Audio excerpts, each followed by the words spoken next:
In the last video, I've demonstrated how to prevent duplicate record entry in Microsoft Access.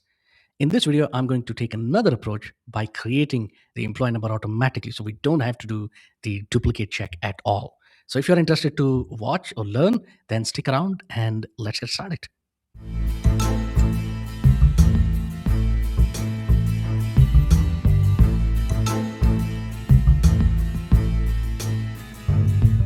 All right, so I've got the same form, and rather than we check for duplicates, the idea is that we generate the employee number automatically and we block this field in order for us to just make sure that the system generated IDs are added when we are creating or editing records.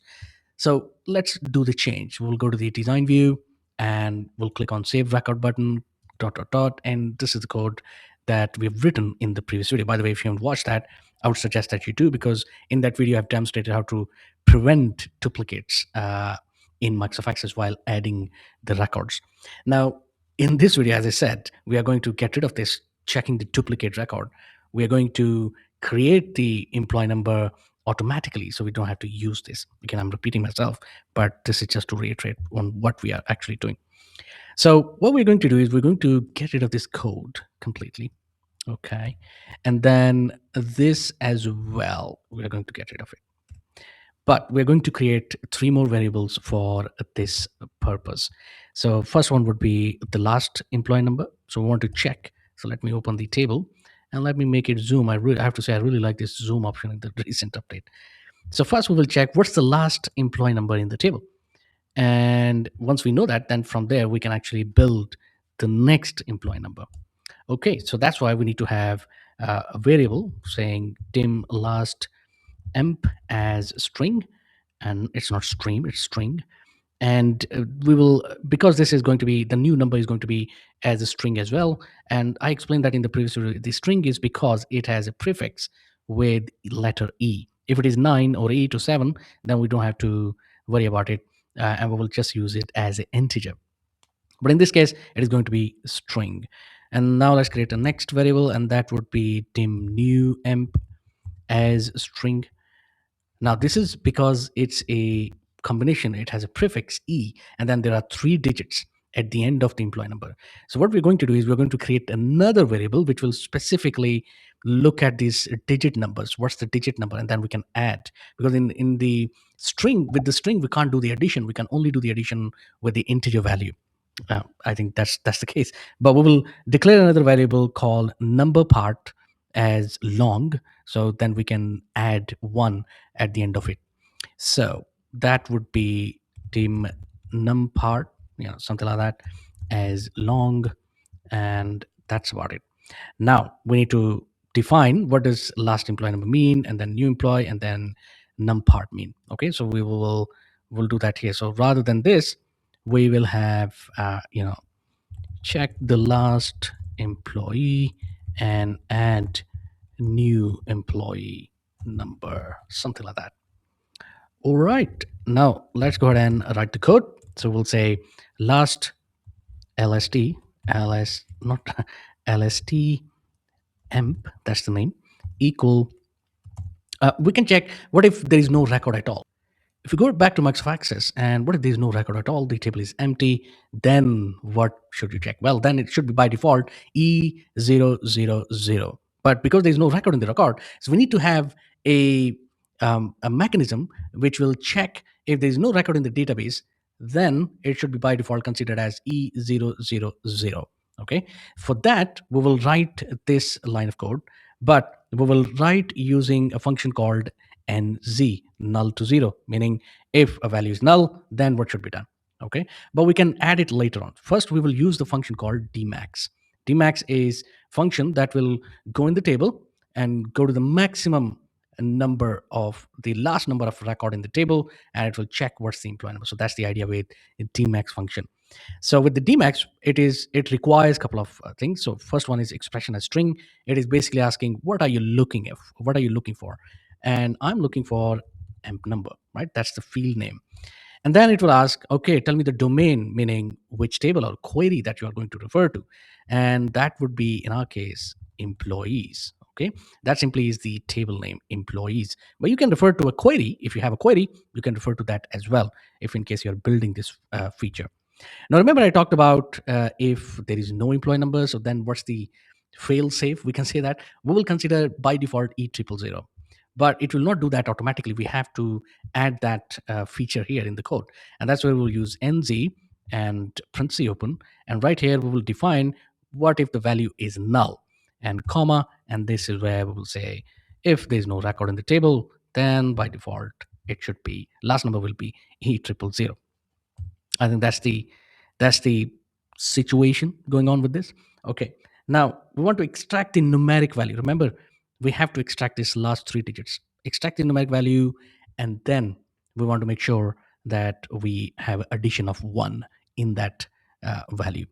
So how do we do that? Well, we have declared a variable called num part. So let's go ahead and extract uh, num part, okay, equal, and this is where we're going to use clng. Again, this is for long value, and we're going to uh, capture the right three digits, right? It's on the right side, correct? So this will be right side of the employee number, and we are looking at the three digits, last three digits.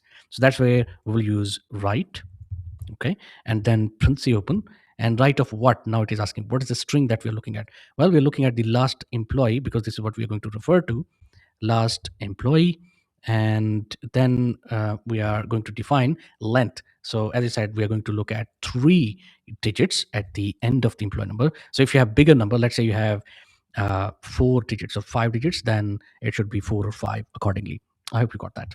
Okay, and then we are going to add one. This is where we're going to add one. So num part would be whatever are the three digits of the last employee number. Last employee number means the last record employee number. Add one in that. So we have done the addition here. Then we can use later this num part, and we can construct a new employee number. In fact, we will do now.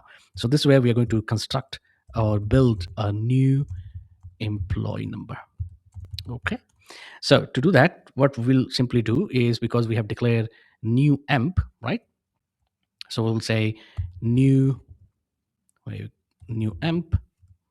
That's okay. New emp equal, and then remember, we have, when we are building this employee number, we have to make sure that we have this prefix. Prefix is integer value, so that is going to be in the double quote because it is integer.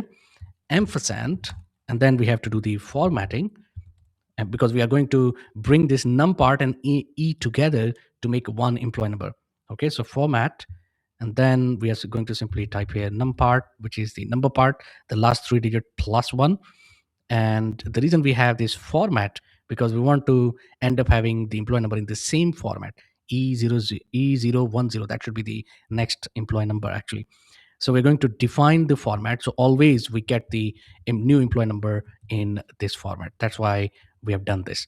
Okay, are we done yet? Not really. With this couple of lines of code, what we have done is we have looked at what's the last employee number in the database, and we have then looked at what are the last three digits of that last employee number, and then we have added one into that existing employee number in the database, and then we have built or constructed the new employee number by having e prefix and the formatting. So that's what we have done until now. Now the last bit, this is important and easiest one, okay, because you have automation going on. So rs emp num, it should be um, this new emp. Okay, new emp. That's about it, I think. Now, this will be created when you will create a record, right? When you will create a record, this will get created, but it may not get populated automatically in the employee number field.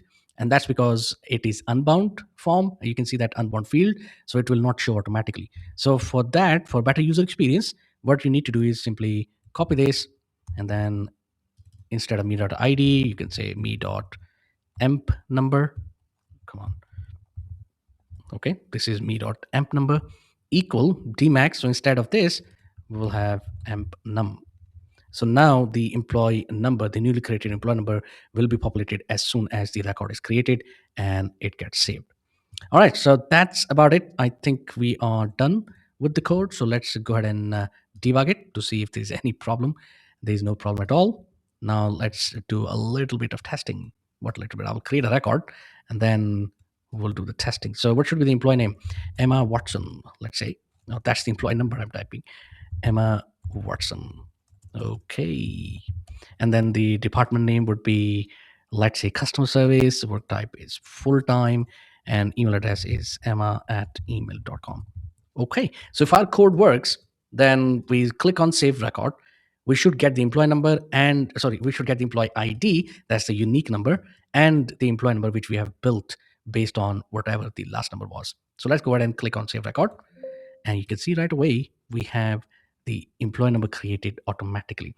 Now we can refresh it. There you go, Emma Watson and E010 perfectly created in a perfect format. Now the last thing before we go, even I was mistaken. I started typing the employee name here in the employee number field, and this can happen with the end user as well. So we'll go to design view.